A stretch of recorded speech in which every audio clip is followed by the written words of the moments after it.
Ang bagong barangay treasurer sa Barangay 1 o Barangay Secretary sa Barangay 5 nanumpa sa ilang katungdanan at tubangan ni City Mayor Nico Balmayor Jr. dito sa buhatan sa Mayor ni adtong Oktubre 21, 2013.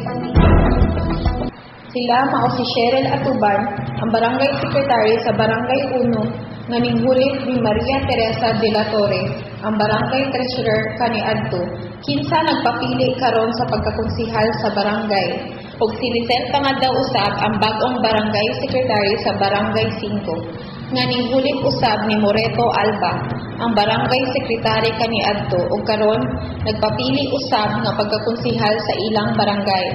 Si Cheryl Atuban nagsugod sa pagpungko sa iyang katungdanan isip bagong Barangay Treasurer sa Barangay 1 ni adtong Setyembre 26, 2013. Ubos sa Barangay Resolution Number R-2013-014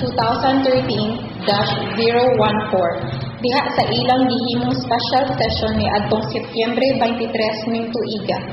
Samtang si Lizelle Pangadlaw nagsugod sa pagpungko sa iyang katungdanan isip bagong Barangay Secretary sa Barangay 5 ni adtong Setyembre 27, 2013, ubos sa Barangay Resolution Number 13-010 diha sa ilang gihimong special session ni adtong Setyembre 26 ning tuiga.